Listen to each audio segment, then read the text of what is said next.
Hey guys, and welcome back. In this section, we're going to show you some keyboard shortcuts that are going to save you a ton of time. So here in Photoshop, let's go to our sample images. We're in Chapter 1, Section 3. So let's go ahead and open, we've got two images. Let's go ahead and open those both up in Photoshop. So we'll hit open there. And I am just going to place, I've got some, some mountains here, and then I've got a guy breathing some smoke. We'll make a cool effect. So I'm going to grab my Move tool and hold Shift and click and drag from one image to another. Now when you hold Shift, it just places it in the middle. There we go. And we're going to go ahead and close this out. There we go. And hit F for full screen. Now, the first thing I need to do is just make this a little bit larger. I want to make sure it fills the other image. So let's hit Control or Command T for the transform. Then I'm going to lock my width and my height right here. Just click on that little chain link.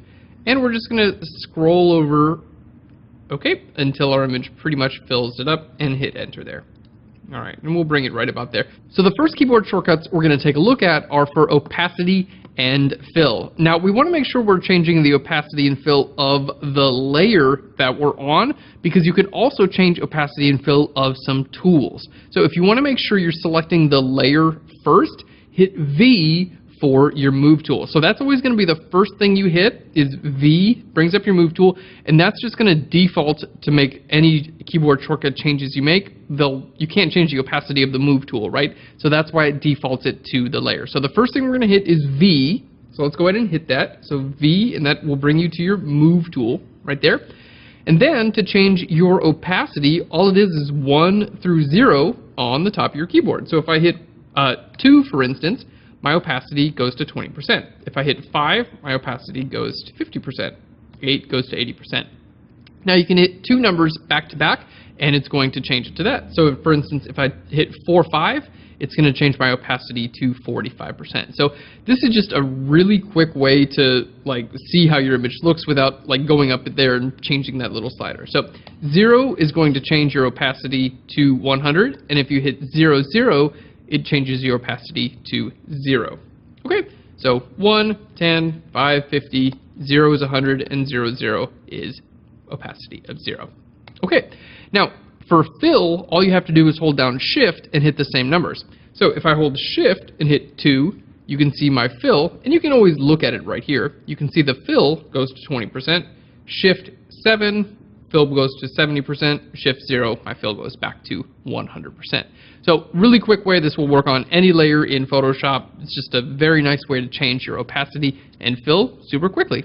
The next keyboard shortcut we're going to look at is for flipping through blend modes. Now, there actually are keyboard shortcuts for individual blend modes, but in my opinion, you don't need to take the time to learn those. I think it's just much quicker to flip through them, and for the most part, we're going to be going by look anyway. So, to flip through your blending modes, the first thing you want to hit is V again, okay, because we want to change what's going on a layer, not what's going on in a tool. So first hit V, and then hold the Shift key down, and then you can hit plus or minus to scroll through your blend modes.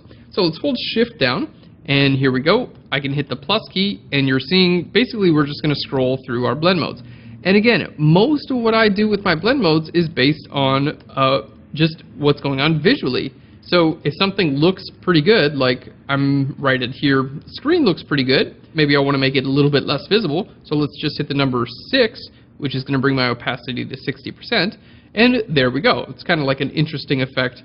It looks like my subject is kind of like breathing out smoke that is then becoming like the smoke in the cloudy mountains. So again, Shift plus or minus to scroll through your blend modes. There we go, find one you like.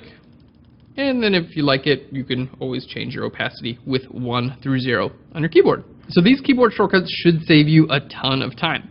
Now the next one we're going to take a look at is adding a layer mask to your layer. And if you remember from our earlier section, a layer mask will allow you to hide certain parts of a layer and show certain parts of a layer. Now by default, there are no keyboard shortcuts for adding a layer mask to a layer, so I'm going to show you guys how to make one. So we're going to go to Edit, and all the way down here, we're going to go to Keyboard Shortcuts.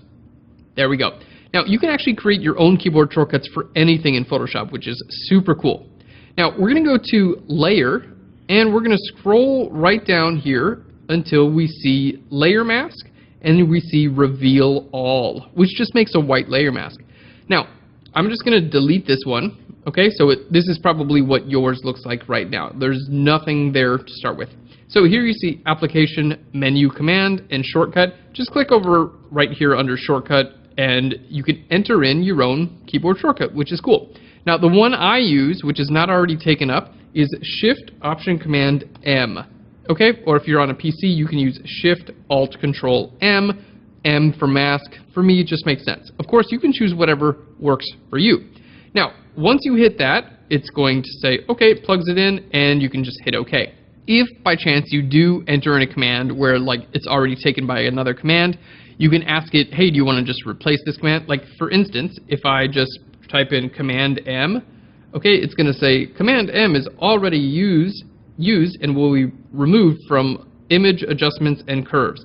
So if you're like, you know what, I'm never going to use that anyway, I would just prefer this to be Command M, then you can totally do that. You go to Accept and go to Conflict, and then you can just put whatever you want for the previous one.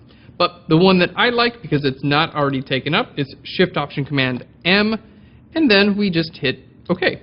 So what we just did is we made a keyboard shortcut for adding a layer mask, which again is going to save you a ton of time. So if we do want to put a layer mask on this layer, now instead of, you know, interrupting our flow and going back and finding this little thing, we just hit Shift Option Command M, and we have a layer mask.